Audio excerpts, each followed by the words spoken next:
NJ.com and the Star Ledger welcome to the Rutgers Rant, your one-stop podcast for the Scarlet Knights, with your hosts Steve Politi and Rutgers insiders Brian Fonseca and Pat Lenny.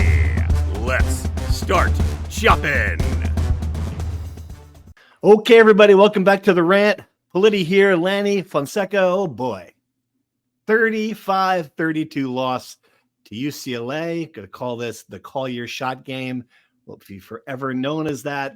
Never have I seen a game like that where there's so much to talk about, and then a press conference that eclipsed the game. It was kind of a wild thing. If you listeners here aren't from following this stuff as closely, I understand if you left that game at halftime and decided to erase it from your memory banks before anything happened. But the press conference was really fascinating.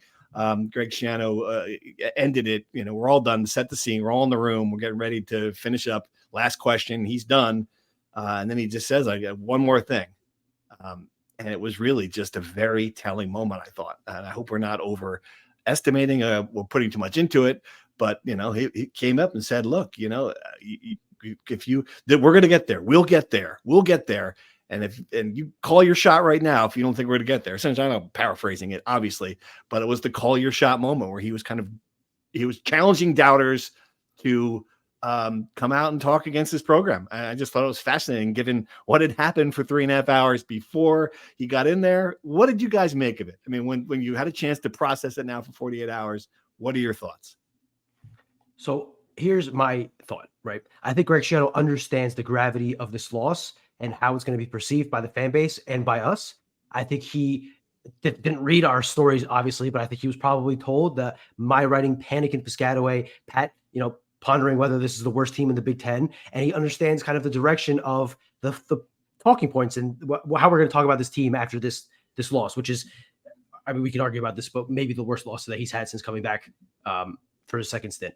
And I think he was kind of ready to kind of defend and say that the sky isn't falling and everything isn't exactly, you know, the season isn't exactly over. I'll read you the quote right now. Okay. I'll just close with this, guys. I was just looking up. Yeah, thank you. Okay. I'll just close with this, guys. We will get there. This program will get there.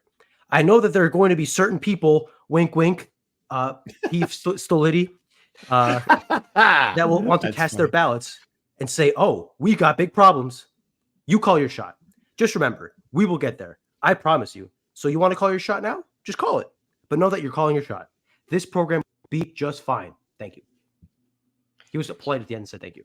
And listen, I think here's my interpretation. I think he was prepared for a question akin to like big picture. Is the season falling apart after 3 straight losses? And to be honest, that was my next question if I had gotten the opportunity to ask a second question, and no one asked that question. So I guess he was prepared to answer the question. It wasn't asked, and he said, "By golly, I'll answer it anyway."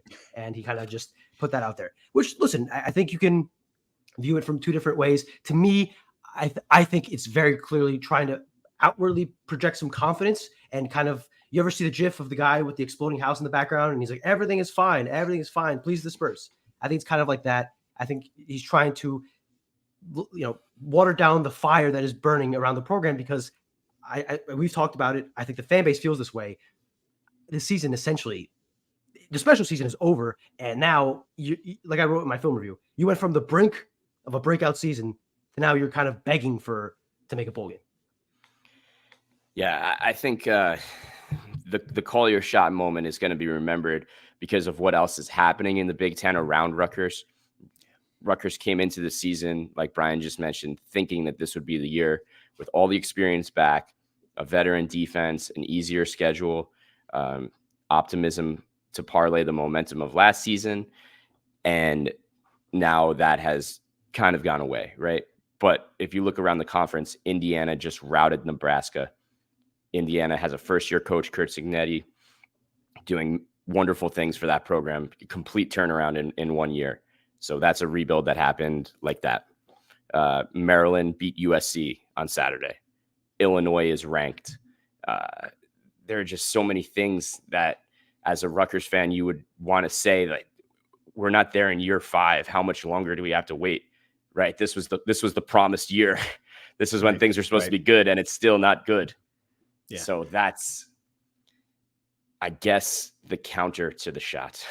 Yeah, and and if he is talking to us, which I'm not convinced he's talking to us, if he's talking to us, I mean, I got to tell you guys, we're not the Washington press corps here, right?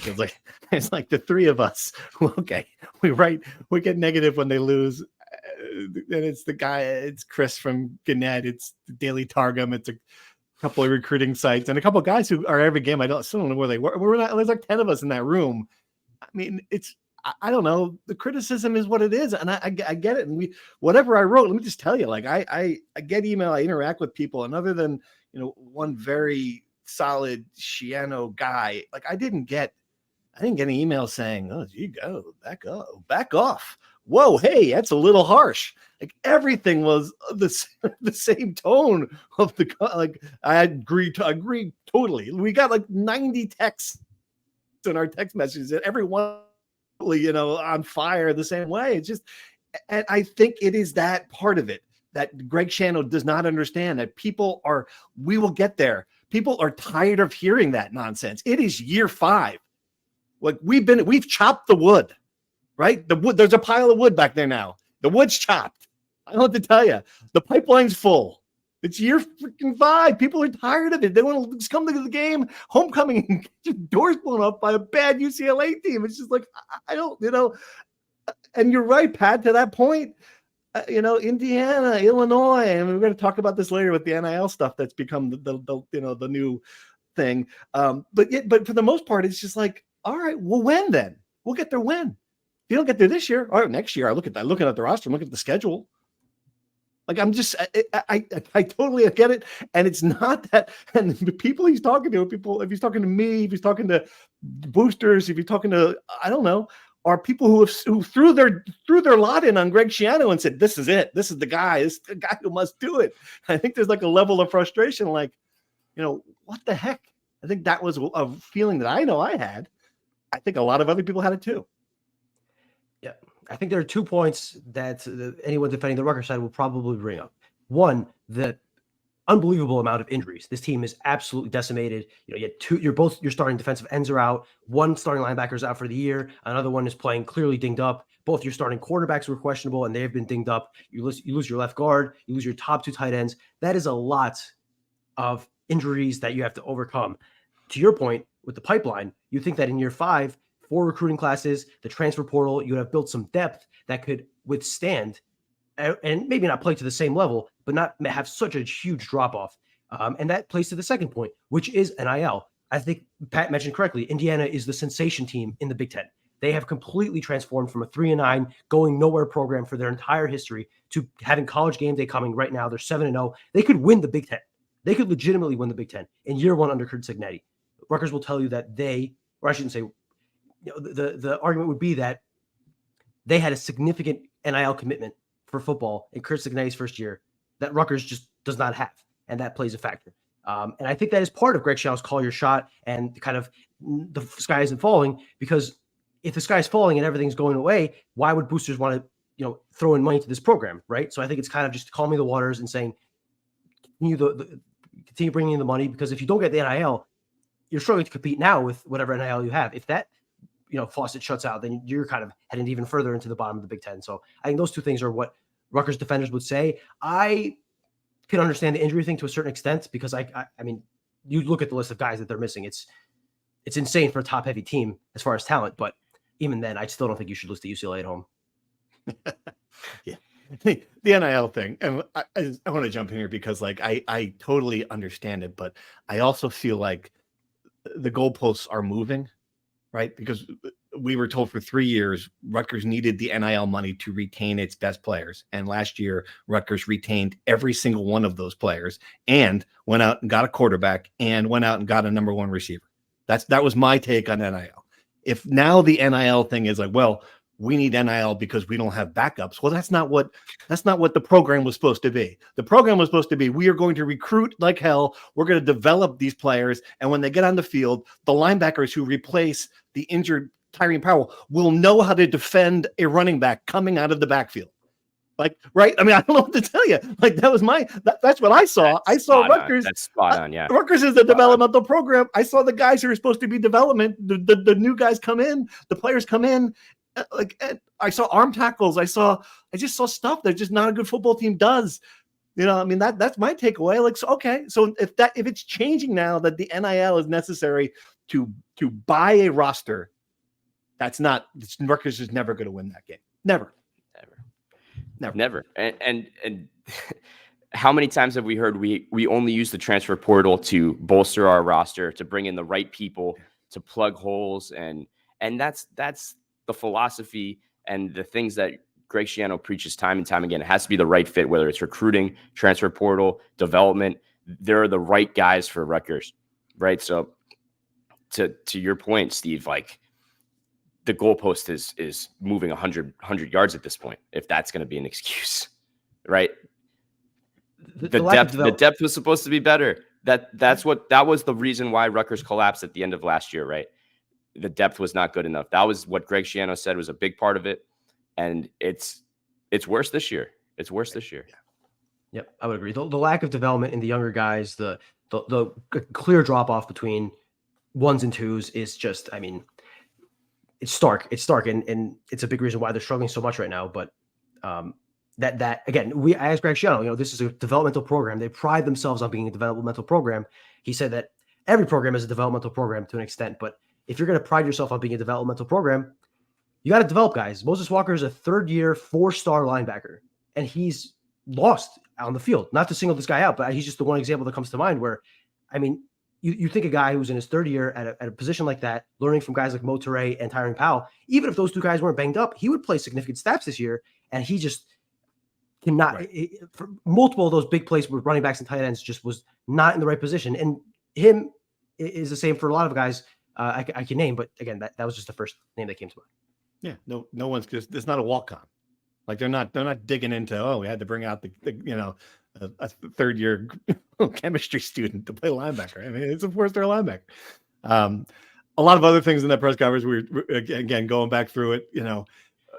Both you and I, Brian, had sort of moments where Greg clearly was not happy with our questions, and I think pushing back, which is fine. Like I like that. I think it's it is part of the process. I don't want to get coach speak. I want someone to challenge me if I'm wrong. And it might be that it's funny. My question and what infuriates me, this is the second straight game where I felt like I was focused on the leaky faucet when the floodwaters were wiping away the neighborhood, forget the house. But again, the 2-point conversion thing was just, to me, like, I just didn't get it. I've seen this team play, and I've seen it in Nebraska need 2 yards on 6 plays and can't get it. Right. Like I've just seen what this team, I don't think this team has converted the 2-point conversion. I don't know that it's just the whole thing to me. When you cut the lead from 21-10 to 21-16 and you go for 2 there, it's just, you're chasing points early in the game and you don't have a high percentage of getting them. Was my point. I asked him about it and I got it's basic math thing. And it was a very long answer. He wants to teach me analytics. I know analytics. I get it. I went and I looked. He's right. Analytics alone, the odds say go for 2 that situation. Even early in the third quarter, that's great. He's coaching his team, though. This is his team. I've seen his team. And to the point, and it's funny, someone brought it up, to the 2-point, he needed 2 yards. He was at the UCLA 48-yard line. He needed 2 yards on a 4th and 2 and punted. So he knows his team. Like, right? That's another analytic situation. If you're okay, well, go for it. Again, it's a small thing, but it just struck me as like just another game management thing that he's just throwing craps. He's crapping out on all these decisions. Brian, he was angry at you, but asking about tackles, or not angry, it's not the right word. Push back. You were asking about depth and the tackles, right? I was asking about the drop off between. And to his point, he was right. I asked 4 different questions. I botched my question. I fully hand up. I messed that one up. You didn't chop the question. I did not chop the question. I chopped the question too much. It was very much choppy. I just couldn't figure out how to word the question, which essentially was, is he concerned about the drop off in the second string guys from the first string guys, the drop off when you have to go into your depth when the first string guys are injured? And he said he's concerned with the second string guys, and in some cases the third string guys, essentially saying, like, for example, tight end, you're on your third string guy. So again, I understand that. To your point about the decision making, right? I think the going for 2 was completely justified by the math. I think it's not a bad decision at all. But I am confused on aggressiveness, not aggressive, the not going for 4th and 2 at midfield after you have a draw play on 3rd and 10 that gets you close enough. Later in the game, you go for it on 4th and 9 and convert. Chris Long gets absolutely smacked when he catches the ball down the middle. Yeah. Credit to him. That was a huge play. But I'm just confused on is this team aggressive? Is it situational? And then to make it worse, after you punt on 4th and 2 at midfield, UCLA goes for it on 4th and 1 at their own 18-yard line. And they convert it and then score a touchdown later on in that drive. Just that juxtaposition was pretty stark. And I'm just confused as far as is this team being aggressive? Is it purely following the math? Because I think a 4th and 2 near midfield in a game where you're apparently not going to have a lot of possessions, according to his calculations, because of UCLA's NFL offense, you'd think you'd go for it on 4th and 2 in midfield. You're moving the ball decently well. I don't know. I'm just confused. The decisions individually can be justified, but the trend, the thought process, the feel, the aggressiveness they're calling these was, I just can't really decipher. The game management issue, that blunder beyond the 2-point conversion that's just gotten completely swept under the carpet, is the decision to call a timeout with 22 seconds left after the sack. That instead of saying we just got our doors blown off in this first half, we have some momentum back, let's just ride this out. Shiano calls timeout, gives UCLA the opportunity to drive down the field. They score a touchdown, erases everything. Right? That one's also mind numbing. Yeah, it just, especially given the way the defense looked, a lot of people pointed that one out to me. Absolutely, yeah. We gotta get, you'd be happy to go in with the score at that point to halftime, and instead it's a great point. To be clear, we cannot micromanage and nitpick these decisions. Rutgers lost this game because its defense could not tackle a ghost. It could not tackle anybody. It could not get to the quarterback. It could not cover receivers. It could not cover running backs. They were completely in the wrong position on so many plays. The linebacker position is just a mess, again, because of the lack of depth. Motoré and Tyron Powell, when healthy, might have been one of the best linebacker duos in the Big Ten. This backup core is just not filling in at all. They're struggling mightily. I thought, on the offensive end, Taj White had a good game, his best game so far. The tight ends did pretty well, Logan Blake and Mike Higgins for Kenny Fletcher and Victor Konopka. But defensively, just a complete mess. And UCLA had a decent passing attack, but Ethan Garbers, as you wrote, Steve, looked like Troy Aikman. And, I mean, these guys were just running all over Rutgers in the short passing game. You did it in the film review, Pat. And this is, I don't know if you looked at it. It's Brian has a bunch of just clips of missed tackles, just arm tackles, blown tackles. But for me, what's amazing in that, mixed into that, there's a missed tackle, but then the TV camera shows that it's the Garbers runs to his left, and then you look to your right, and there's just the UCLA running back all by himself on the other side of the field. So Rutgers is missing tackles over here with extra guys because there's one guy that's completely unblocked. And they're circling. You would never think to look over that. I don't know who did the game. They were circling it on the TV. Oh my gosh, like that. Yeah, okay. Well, that's what I wanted to point out in my story, that when you think about this, it was Eric Bieniemy, who's been so lauded as an NFL coach, an offensive play caller, right? Mm-hmm. All these things, and what you saw was a little bit of that Kansas City Chiefs offense where they throw the ball short, yards after catch are super important.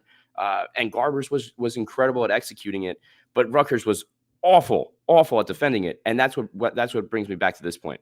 It was Bieniemy's offense versus Shiano's defense, two guys that are very known for having identities, and Bieniemy just blew Shiano away in terms of coaching.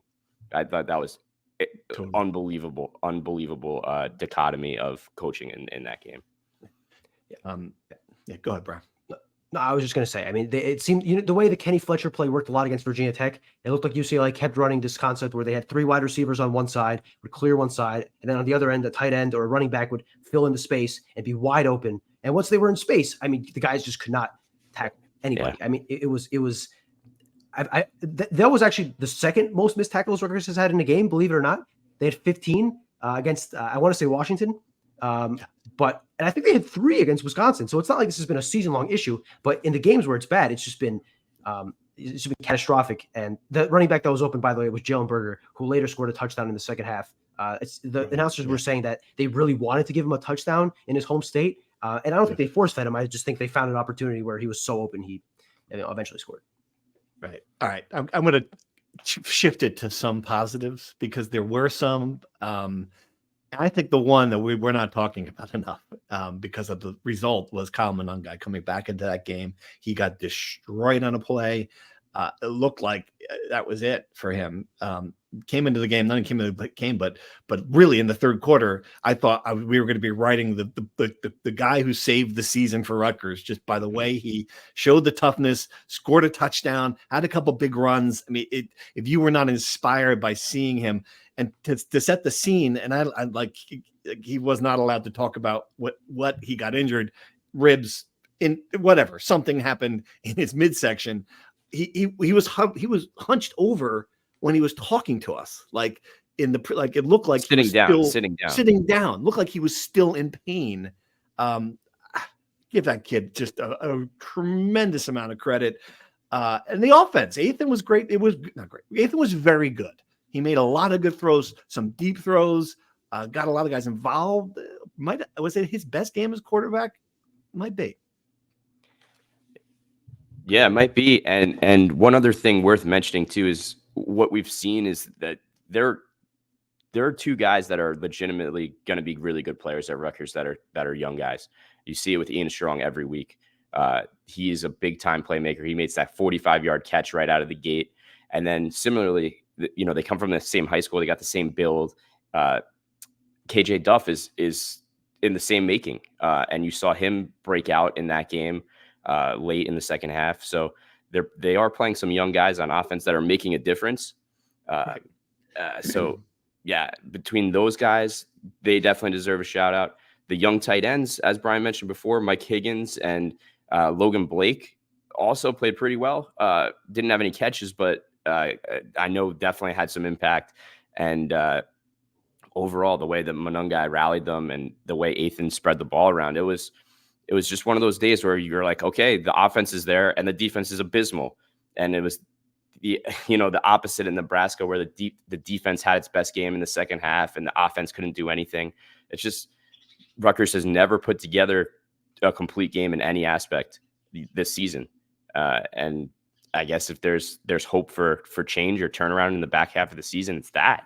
Like, let's get all of our units playing well in one game because that just hasn't happened in 7 games yet. Rutgers might have to start winning games by shootout. Ethan said essentially that he looks at it as I didn't put enough points up on the board. And I think the way the defense is playing, unless there's a huge turnaround here, they've given up 77 points in the last 2 games. That's more than any 2-game stretch they had last year. And again, unless there's a fix here, I think they're going to have to win in shootouts. And I think, again, to your point, Saturday was encouraging. I don't know if it was Ethan's best game, but it was definitely one of his best. He had more passes of 40 or more yards. He had 2 passes of 40 or more yards against UCLA. He had 3 in the first 6 games combined. So he's clearly showing an ability to throw the ball deep. Like you said, the young receivers are emerging. I thought Dymere Miller had one of his better games, just constantly getting opening and getting those nickel and dime, 10 yards, 15-yard gains to kind of move the chains. Christian Dremel got targeted a couple times. He was in the starting lineup. Not to pat ourselves in the back here, but I think anyone who watched that last game would know that he deserved more playing time, and he played well. I thought, obviously caught both balls that were thrown at him.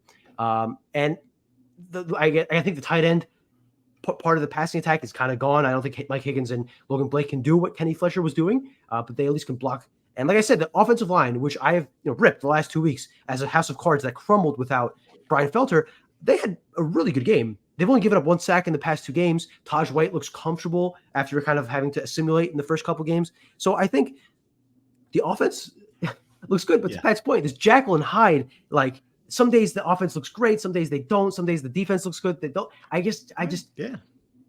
don't know. I don't know what this team is. Right? Yeah, it was just 3 weeks ago. We were in Nebraska. They 7 points. We're like this offense. I thought we were done with days like this. Yeah, right? Yeah, exactly. Yeah. Exactly. And conversely, you're like the defense held them to 0 first downs in the second half, 2 yards per play, shutout, and you're like they got it finally figured out, and then they come back and give up 42 points to Wisconsin, and then or even worse against UCLA. So it's just like you cannot figure. Last year, you knew exactly what Rutgers team you were getting every time they stepped on the field. Right? They may not have been as good as Michigan or Penn State, but you knew what was going to show up. This year, you have no idea. You just have no idea. And the thing with the defense that I want to bring up, no game-changing plays, no interceptions. Keontae Hamilton, to be fair, the back end had an amazing play where he sacks the quarterback and forces a fumble and recovers it himself. That gave them some life at the end. It was too little too late. But Ethan Garbers threw at least one interception in every game this season. His touchdown to interception ratio coming in, I think, was 5-9 or 4-9. I believe it was 5-9. They didn't get one interception. And that's just been a theme this entire season. They're just not making these, aside from Eric Rodgers' pick six against Howard. I can't remember a big, and same thing on special teams. Special teams was great, very solid. It didn't make that game-changing play this team needs. Again, they don't need points. This wasn't a game where Rutgers was lacking points, but I still think they needed to get a stop defensively, get an interception, just a timely big play. And aside from that 3-and-out to start the second half, it just wasn't there. All right. Should we do some questions? Because we had like 80 of them. I mean, people, yes. I made a comment on the text service. I'm like, all right, do we want to do this? Want to just move on? And people did not want to move on. They're like, yes, I've got my pitchfork here. I've got some questions. All right, let's start with a lot of Shiano questions. I think we addressed the press conference. We should move on from that. A lot of people didn't like it. That was a theme. It was very un-Shiano-like lecturing the fans and media. That was the theme. I heard a bunch of it. Someone asked how difficult it is to cover Rutgers when Shiano never asked questions. Well, it's not. I mean, he gives you stuff. It's very easy when a coach fills your notebook with stuff like that. He wrote my column for me. But this is one that's come up at least 6 times here in the text. Warm seat. Is Greg Shiano's seat officially warm? Even if it was, who can make a change with outgoing president, interim AD? Peter in Palm City, was he tested yesterday because he fears the new AD may have a coach or two in his back pocket? I'm going to say this as loud as I possibly can. No, Greg Shiano's seat is not warm. He doesn't have a boss. His boss doesn't have a boss. The hypothetical guy who would fire him has to be hired by a hypothetical guy. He's got no. This is not it. They've lost. They're 4-3 in a universe where you take a step back and look at it. You're like, oh, okay. They're, just stop. There's no sign for 2023. He's the guy. That's it. I mean, this is it. He is the coach. I don't know what to tell you. Either he gets it done or we'll talk in 3 or 4 years.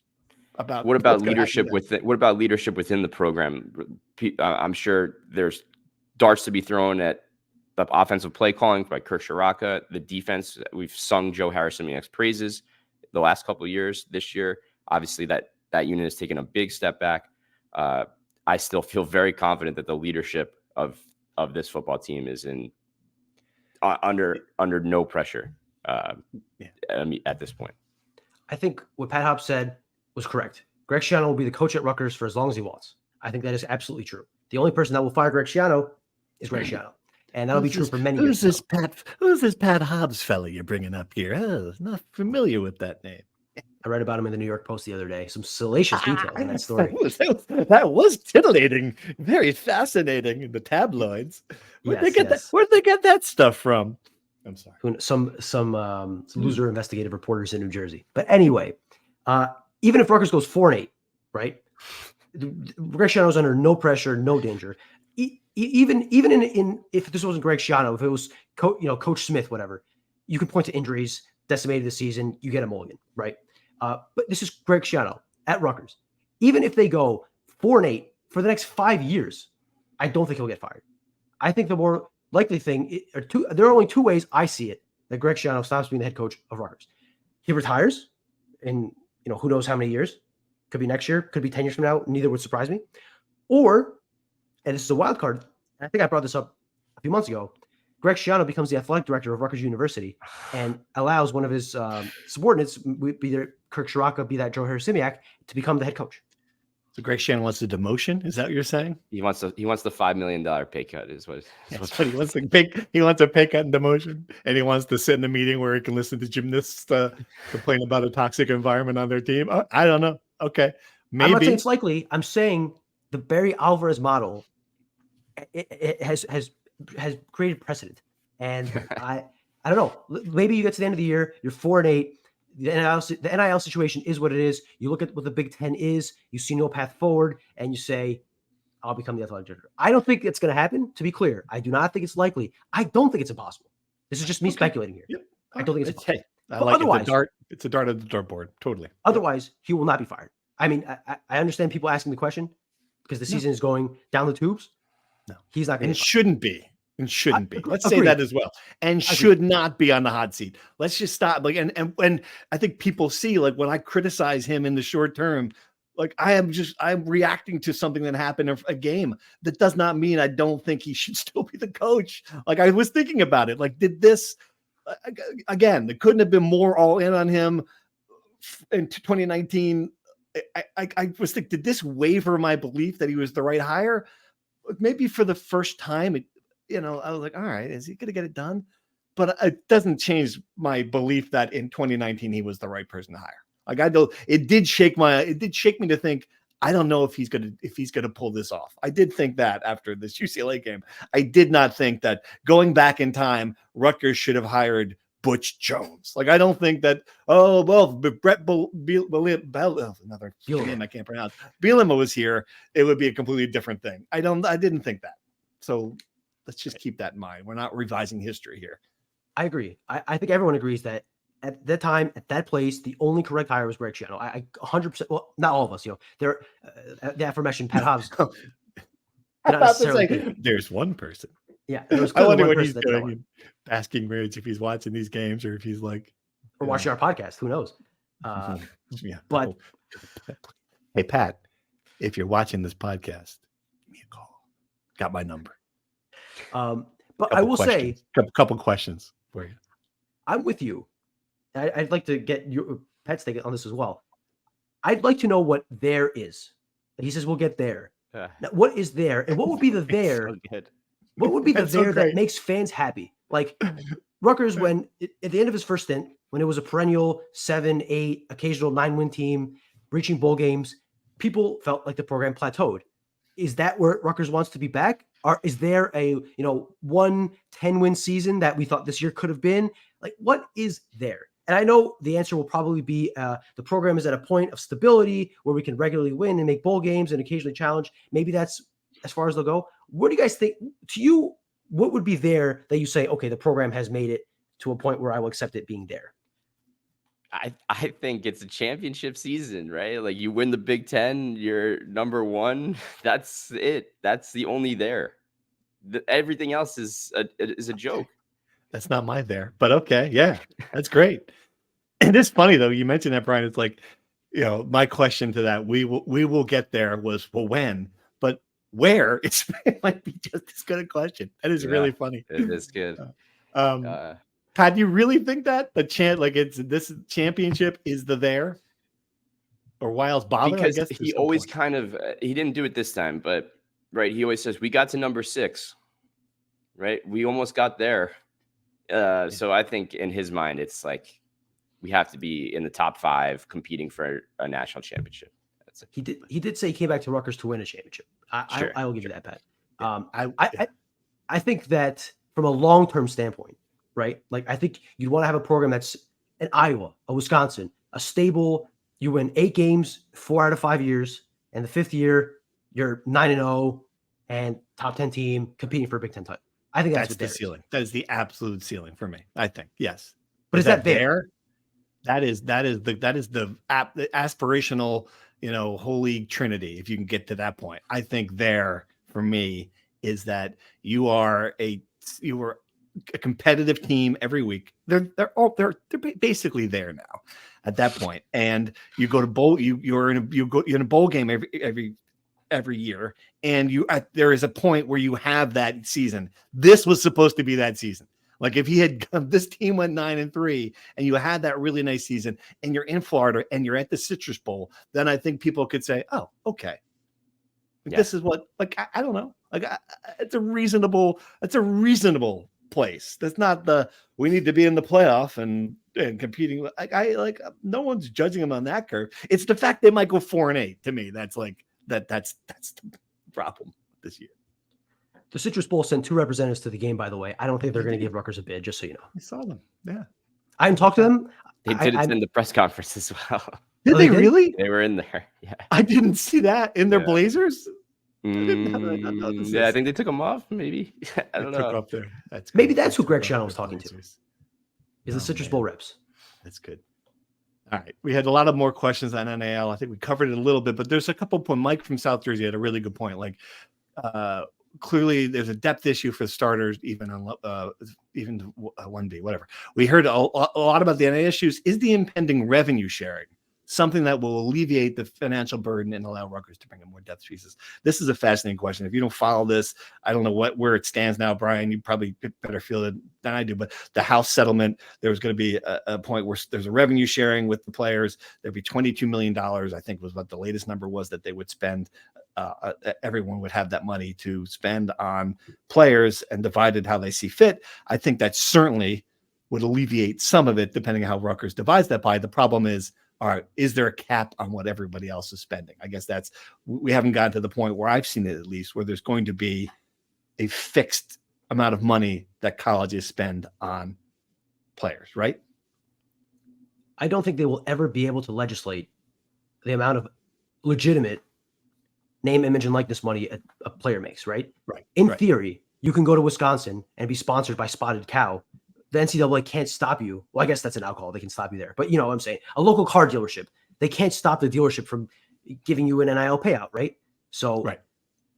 I don't know. And I think this stuff is still being ironed out. I don't think the administrators know. I think this is still a lot in the dark. I think it'll help, right? It'll alleviate some pressure from the donors to have to, pick up the tab like they are now. But I think as long as there will be college football, there will be programs that will try to go the extra mile to pay the best players in the country, extra money. And I think that as long as that's the case, Rutgers will never really be in the case for those elite players, unless one of you guys wins the Mega Millions, or somebody, opens the next wave, like the next oil, hits an oil pipe in their backyard. I think this is kind of where Rutgers is going to be in the NIL landscape for the rest of time, essentially. But the revenue share will help. How much? Mm-hmm.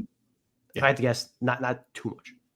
It's a fascinating point. I have seen this written a bunch of times that Rutgers is in the college sports is in the in between. It was once here, it is going here, it is now here, and right. So we haven't gotten there yet. The other side of it. That's a good way to put it. Yep. All right, this one came up a bunch of times, and I'm surprised it wasn't in your film review. But why was Shiano yelling at Joe Susan at the end of the game? Wasn't the end of the game. It was I thought somewhere in the middle of the game. I don't know. People sending me the clip. It is pretty outrageous. I like Joe Susan, if you don't know, he's like a father figure to Greg Shiano, who's around Greg Shiano 1.0. Just a good, solid dude who's there. I think during the game, and correct me if I'm wrong, I think he is helping with substitutions during the game. That I don't know. Yeah, I'm not sure, but clearly dressed him down on the sideline. We didn't have time to ask. I don't know what happened there. It was, to me, I don't know, just kind of a sign of like Greg Shiano was on edge during that game, and that was, clearly that was to me a sign of it manifesting in dressing down one of his best lieutenants. So I don't have an answer. Yeah, I don't either. But Joe Susan, to your point, local guy from South River, also was a head coach at Bucknell while Shiano was gone, came back. Shiano brought him back. He left the head coaching job at Bucknell to be the special assistant to the head coach is his official title. Right. I'm fairly certain he was Greg Shiano's head coach at Bucknell at one point. I know he was on the staff when Greg Shiano was at Bucknell. Mm-hmm. I think Greg Shiano is tightly wound at every game, at every sideline. Again, it doesn't matter who the opponent is. I think there's been clips of him yelling at assistants, every game pretty much. Last week he was yelling at the two defensive line coaches during the clown car substitutions. So it's just a matter of when the Big Ten network camera is going to catch him doing that.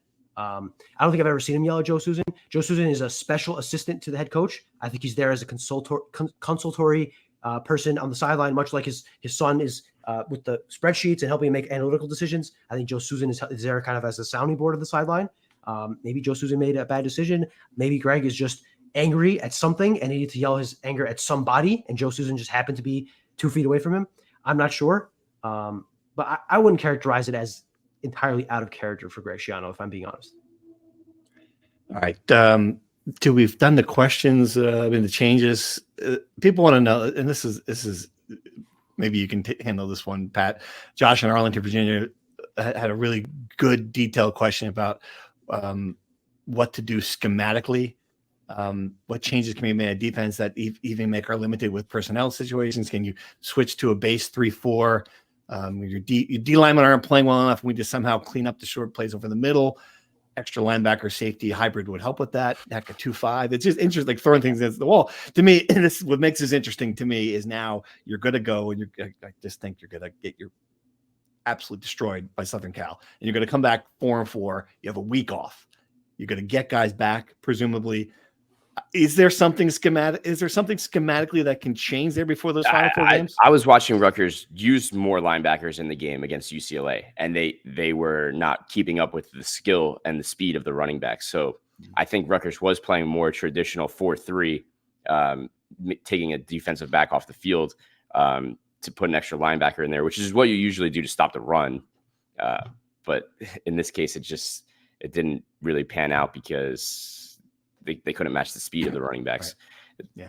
Long story short, I don't foresee any schematical changes, especially with the personnel at the moment, the way people are injured and trying to change the scheme at this point would be more confusing and set this program back more, in my opinion. Yeah.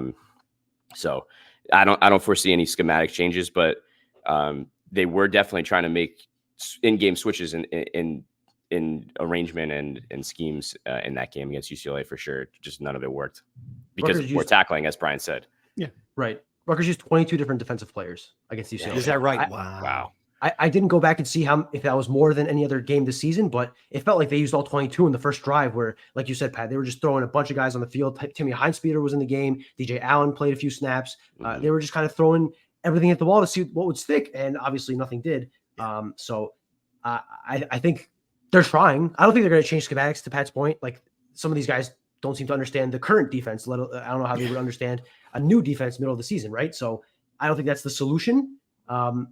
I think they're just going to kind of try to find guys that can execute what they do now to a higher level. And listen, again, Taj White gives them some hope that a guy who is not playing much can kind of play and adapt, and with every passing game, get more comfortable. But yeah, I just don't think wholesale changes are coming.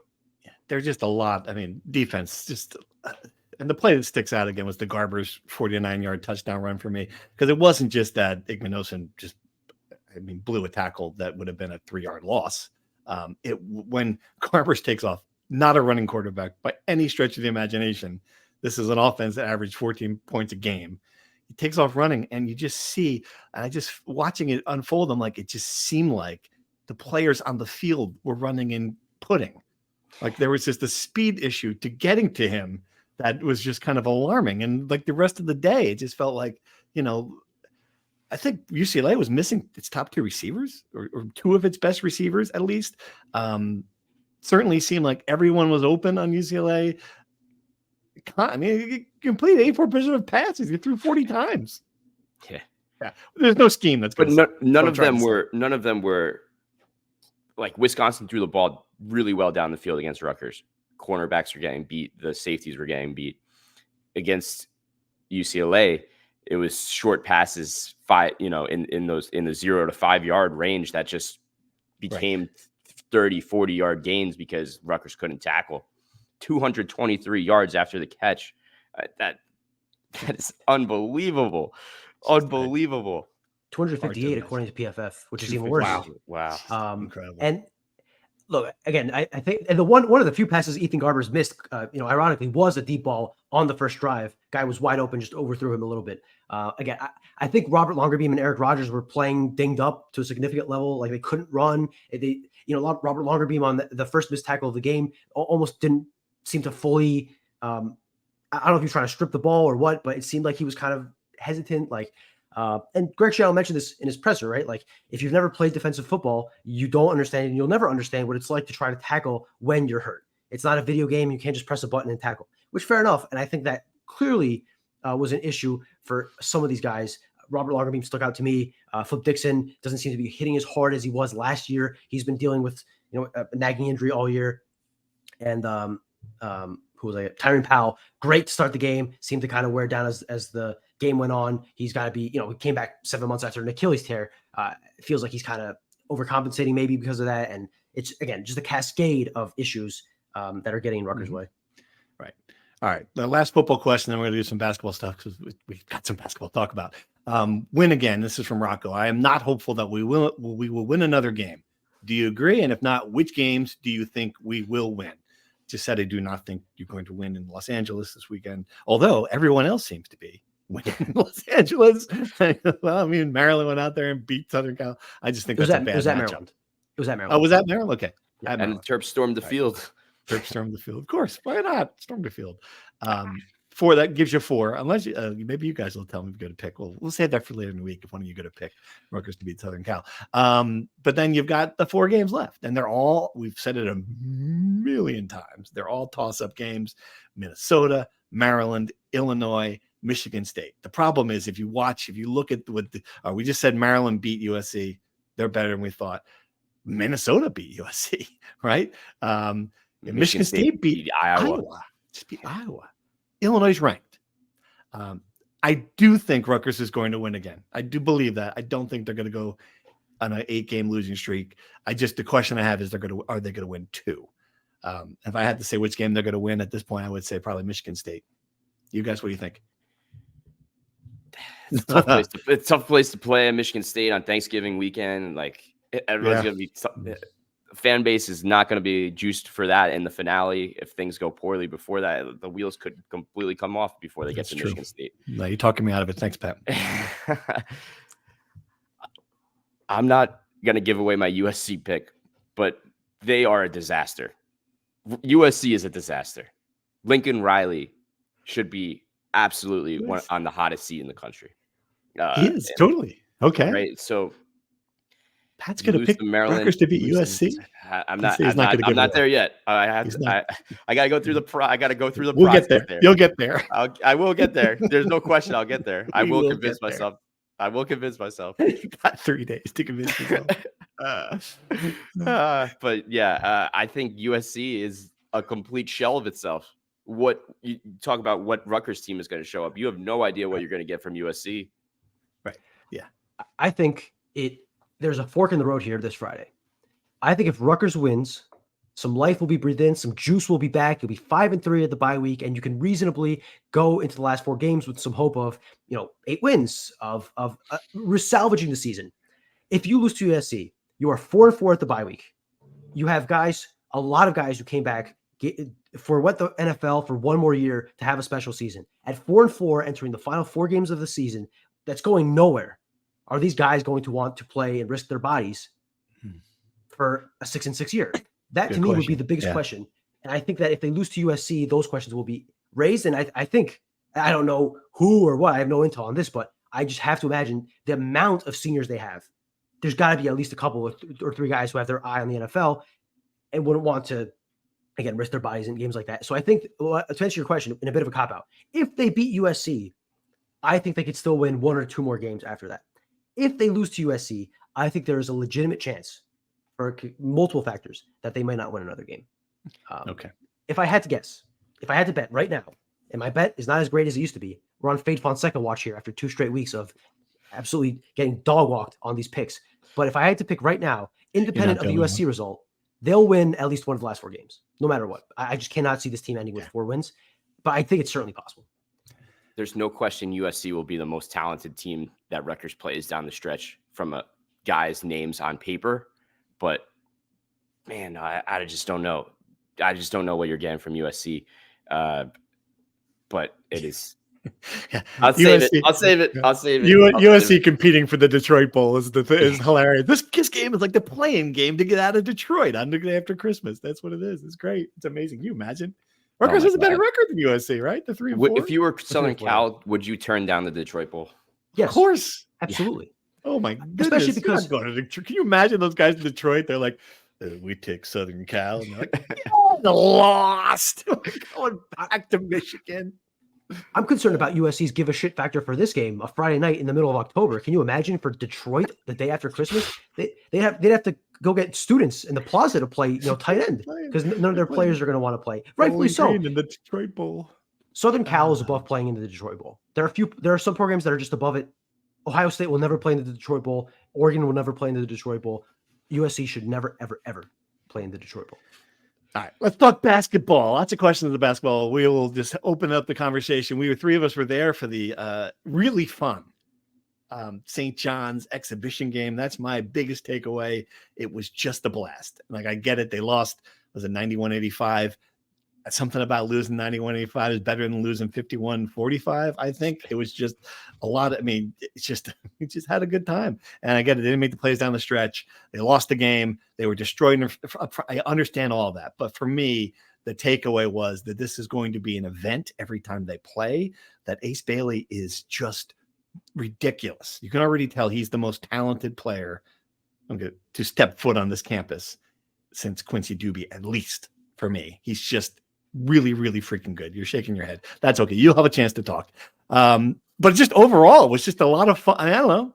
I just had a great day. I think this is going to be a team that has a lot to figure out. But I saw an NCAA tournament team. Definitely. Go ahead. Throw the bucket of water, Fonseca. You stand. No, I was going to even go further. Ace Bailey's in another stratosphere than Quincy Doobie, than any other player Rutgers has ever had. Right? I think Ace Bailey and Dylan Harper are going to be the best two players that Rutgers has ever had. And I think that was clear to me in high school, and it's clear to me watching them play. And again, a meaningless game, the score doesn't matter, whatever. I think those two guys are the real deal, and that sets a really high floor for Rutgers. I thought the role players played really well. PJ Hayes offensively really encouraged me. Jordan Durkak for flashes defensively really encouraged me. I'll be a broken record here. Center absolutely terrifies me. I guess you're going to be a platoon. You got to hope one of those guys kind of emerges to become a reliable starter. That's the one area I still left with some concerns, but after rewatching the game and thinking about it a few days after, I feel better about Rutgers now than I did the start of last week. Yeah, I'll just add this to your point about it being fun and the excitement.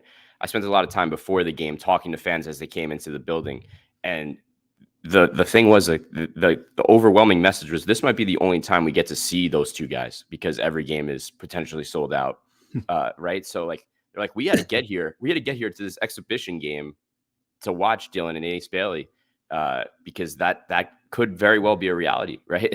Right. That could be, if they are a one and done player and they have this amazing season at Rutgers, right? You can say, like, you saw him, you were there. Yeah. I think that adds to the allure of it. November 6th will be the most hyped Rutgers-Wagner matchup of all time. It will never be matched ever again. The place is going to be electric, I think, from the opening tip, just for people to see these two guys in an official competition for the first time. And they might, it's Wagner, right? They might have a dunk contest by the end of the game. At least you hope so. If you're Rutgers, you don't want that to be a close game. So I think no matter what, barring a collapse, that place is going to be a zoo every single game. And Rutgers fans, I think, are rightfully understanding that this is a unique opportunity they have to enjoy every second of. Yeah. And it was, watching both of them play, a couple of things stood out. Again, just how young Ace looks. And he is a kid. He's definitely a kid. But man, he's just got a sweet shot. He's not afraid to take the shot. Steve Peichel couldn't, it's an exhibition game. Couldn't keep him off the floor. I think he played 37 minutes. Dylan Harper was gassed. Peichel had to take him out at the end because he couldn't catch his breath. He played the entire game. This is it. If you had any doubt, if you thought, well, so you got to work these kids. No, the team is them from the start of this thing. And everything else just fit the pieces in around them. The one thing I will say about the center position that a little bit encouraging, Martini only played 11 minutes. I don't know if that was what they got foul trouble early. If he wants to try some other combinations, I can't imagine Durkak's gonna play 29 minutes. I get he's not up front. Boley looked bad, but there's still some hope there rotationally, right? Maybe Martini left early in the first half because he got 2 fouls in his first 2 minutes in the game. So I think he'll play more than 11 minutes. But I just didn't see anything with Zach Martini against St. John's really good center that makes me believe he can compete against the Big Ten's best centers. They turned that kid into Will Chamberlain. Yeah, it was something else. Man. He looked awesome. 10 offensive rebounds is insane. Yeah. And the thing with Lathan Somerville is I was encouraged by him offensively. He had a really sweet fadeaway jumper, but he's never in the paint. He's like a center in body, but his play style always seems to be around the perimeter. That to me is a big question with him.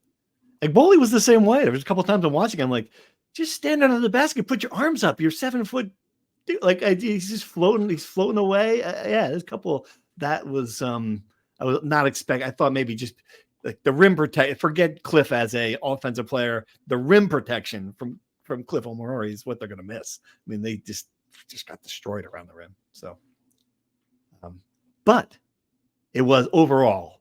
Again, I can't say it enough. It's just, this is going to be. And I don't know, Pat. Do you agree with that statement? That at this point, I would be surprised if we're not sitting in March in a comfortable spot. And I'm not talking about a 3 seed. I'm talking about in the tournament. I don't know where in the tournament, but we're not sitting there going, oh, they gotta beat Wisconsin, where they're playing late in the season to get off the bubble. I don't think that's going to be where we're at. I agree, and you saw everything that was diagnosed preseason kind of played out in that scrimmage, which was almost never happens, but it did. So I was encouraged. I left encouraged. I thought the whole thing, to your fun point, it was a great way to put it.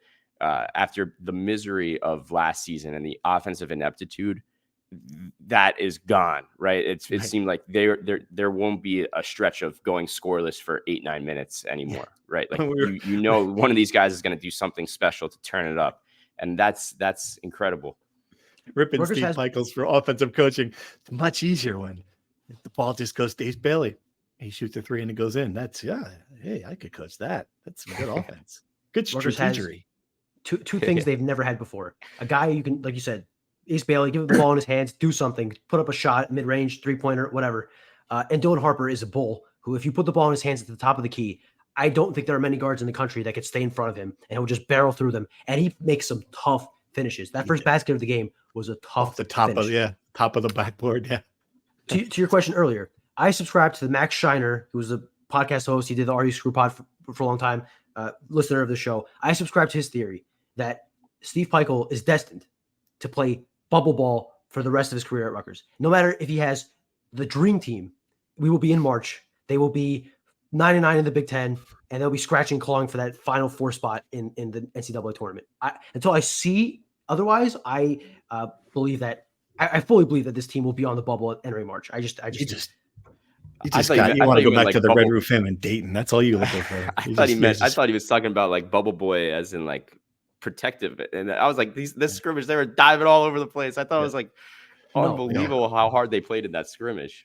They were great. They will win games for Rutgers individually, those two guys, no doubt. I'm just not sure they're going to win enough games that we get to March and it's like, it's a 7 seed in the East Regional. Maybe I think we'll be talking about. I think they'll be in the field, but I think it won't be like signed, sealed, delivered, stamped until the week of Selection Sunday. One more basketball note that we have to talk about. Now, all of a sudden, Steve Pikiell has the 4th best recruiting class in the country. Did I see that correctly? Yes. Tell us about the new 4-star Smoke, apparently earning his keep once again. Man, that guy can recruit.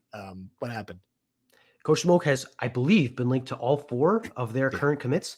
Rutgers is highly ranked in the 25 rankings, in large part the way that football was ranked really highly for a long time. They just have more commits than practically everybody else, right? They don't have a bunch of 5 stars or 4 stars. They just have 1 4-star in this Chris Newley kid, and who committed yesterday, to be clear, and then 3 3-stars.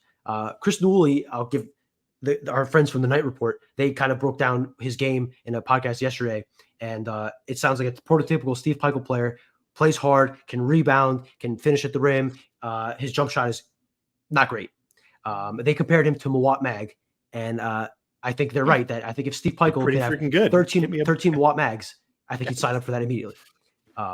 So he's not getting 13 Ace Baileys, right? So this is the kind of guy he's got to recruit. And beating UCLA, the list of schools he beat out. I don't know how many offers were serious, but it was a good list.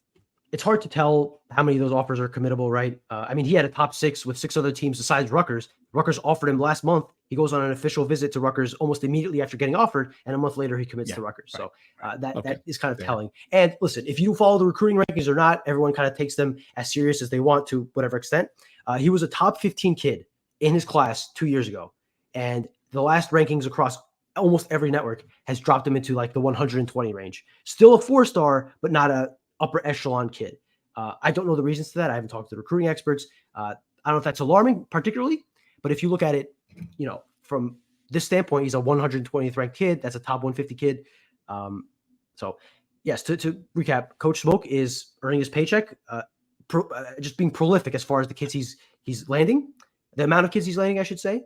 And Rutgers has another top 10 recruiting class as long as no one else gets 4 of the recruits and catches up to them in sheer numbers. Well, Rutgers we're going to have 12 scholarships to get. I'm exaggerating, but certainly, yeah, they're going to have they might not be done in this recruiting class either. So, well, there'll be 15 scholarships next year with the house case, so they'll have more to use. Yep. He doesn't want to use 15. He doesn't want to use 12 scholarships. Steve, right. he kind of gets that. So, yeah, right. Anything else, Pat? We've been talking for an hour. No, let's wrap it up. I'm going to pick Rutgers to beat USC if we go another minute. So I want to stop. Throw some cold water in your face. I thought Pat would have brought this up. The Rutgers field hockey team yesterday defeats number 3 Ohio State. 1-0. Really? Yes. Puck Winter scored the goal? I don't think so. Your favorite player, Puck Winter, did not. I don't think so. I could be wrong. Not a great season to the level they've had recently, but the ladies still got it. They could still pull out a top 5 win. At home, I believe. I don't remember if it was. It was at home, and so that's 2. I mean, they beat Iowa earlier this season in a shootout. Are they a tournament team then? They must be. It's so tough. I was talking to Mrs. Lanny about the selection process for NCAAs, and she reminded me that Princeton just went out and beat Harvard, who was a top 10 team, over the weekend as well. And Princeton's going to probably be second in the Ivy League, won't get in. Really? Rutgers is probably going to be, I don't know, 3rd in the Big Ten, 3rd or 4th. Fifth, maybe. Probably facing an uphill battle to get in, I would think. Just a very small field. Princeton beat Rutgers, right, too? Princeton beat Rutgers this year, yeah. What about the women's soccer team? They beat Illinois. Did I see that correctly? They got back on track. They had a win this weekend. I don't remember who, but I do have the standings in front of me. They are now 5th in the Big Ten with 20 points. They're 8 points behind USC, a wagon with 9 wins, 0 losses, and 1 tie. So. Awesome. All right. Whew. Good podcast. Good show. Wasn't as dark as the Wisconsin podcast. I thought we were feisty. We talked a little bit. We talked it out. It's like therapy, our show. We should call it the Rutgers therapy session.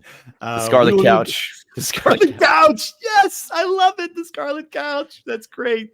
It's called the branding people. Tell the Heldridge they've got good furniture. They'll understand if we're the Scarlet Couch from now on.